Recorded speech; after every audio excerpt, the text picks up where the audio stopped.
cake topper really quick, so let's watch it in super hyperlapse. These are the colors that I need to get.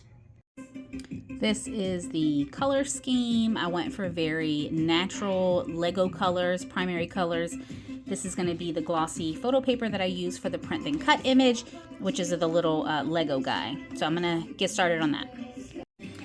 As usual, Design Space tried to put this on two separate pieces of paper, but they fit here. So again, dealing with Design Space, make sure you maximize your paper usage, because otherwise, what are you going to do with half of a photo paper sheet? What are you going to do with it? So make sure your things fit. If you need to make more and just keep them in the stash, do that, right?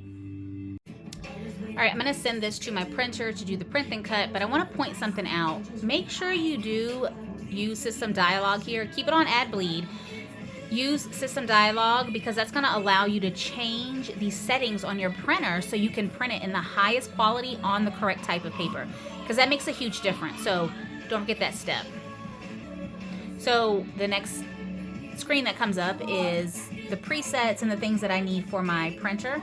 So I'm going to go to Media and Quality, Media Type. I'm going to do a photo glossy paper because that's what it is, and the quality is going to be best, and that's how I want this to do.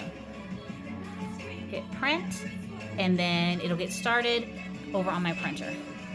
All right, let me tell y'all something. You do not have to spend an arm and a leg on a high quality printer. This printed from my EcoTank Epson 2850 that I got from Costco. Y'all know I love Costco. If you didn't know, now you know. Costco is my favorite store of all time. And I got this printer there for under $300. I want to say it was maybe $250 because it was on a deal. It comes with tanks of ink, so you don't have to worry about cartridges. And just look at how nice this is. You do not have to spend a lot of money to have a nice print quality on regular old glossy photo paper. Chef kiss. All right, I'm gonna send this through the Cricut. Fingers crossed that it cuts like it's supposed to. All right, y'all, I cut this twice and I put it on the photo paper setting. I did more and I did cut twice, and ooh, look at this. Look how so perfect this cut right on the line. This is better than I could have ever asked for. Crickets, oh girl. She is doing wonderful things this Sunday evening. Look at this. Hold on, let me get old boy off of this thing real quick. Look at that. How nice is that on the line there? Good job.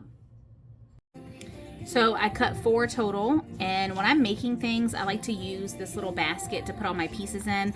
The reason I cut 4 is I wanted to save some paper. I didn't want to just use make use of my paper. But I cut 4 because I think I might do 4 layers of this guy to just make it pop a little bit on the cake topper, because I don't want it to look basic. I want it to look nice and high quality. So I like to cut more than just 1 layer of whatever print and cut image that I'm using. So 4 of my guys in there.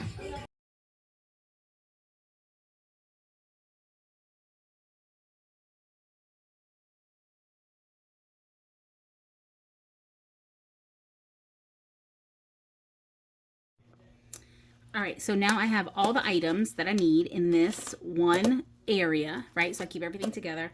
What kind of tools am I going to use to create this? Well, first I'm going to use this. This is my favorite craft glue, Barely Arts. I like this because I like the tip on the end. It's really tiny, great precision.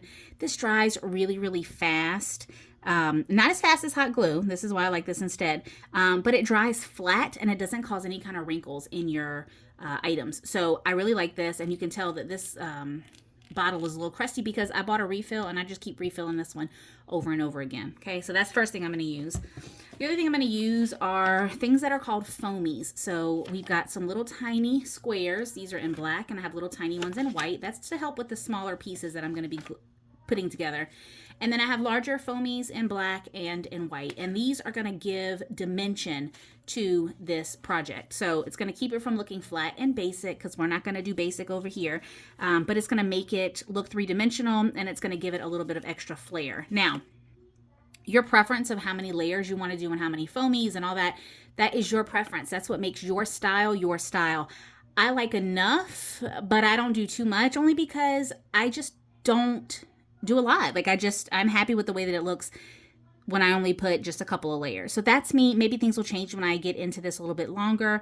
But for right now, I'm happy with the way that it looks when it's just a few layers, but definitely not flat, because flat would be not good at all. The other thing I'm going to use is some hot glue. This is the hot glue gun that I use. This is Lynn Lilly by Surebonder. Some extra long Gorilla Glue mini glue sticks. And then I also am going to use an acrylic stick for my cake topper. This cake topper is actually going to go on a flat sheet cake from Publix. Publix is a grocery store here in Florida. So I'm not going to use my standard long acrylic cake topper stick, because then it wouldn't fit in the cake, right? It would fall over. So I'm going to use smaller ones that hold up a little bit better when it comes to using a shorter cake. So I'm going to use these. These are round acrylic cake topper sticks. I think these are, how long are these things? These are about 6 inches. These are the ones that I'm going to use here. Now my standard one is longer. This is 8 inches, and this actually has my name on it here at the Crafty Battle. These do not, and this is okay. So I'm just going to use this time. But normally I use this one because even though it's an extra expense, I just like the polished look of this. I can't help it. Maybe I'll change that too in the future. I don't know, but I like this. Now that I have all of my supplies, I'm going to go ahead and I'm going to get started making this because I got to get my kid to sleep. So she's downstairs. I'm going to go ahead and get started on this, and then we might have to take a pause. But I'm going to hyperlapse it anyway, so you ain't going to know the difference.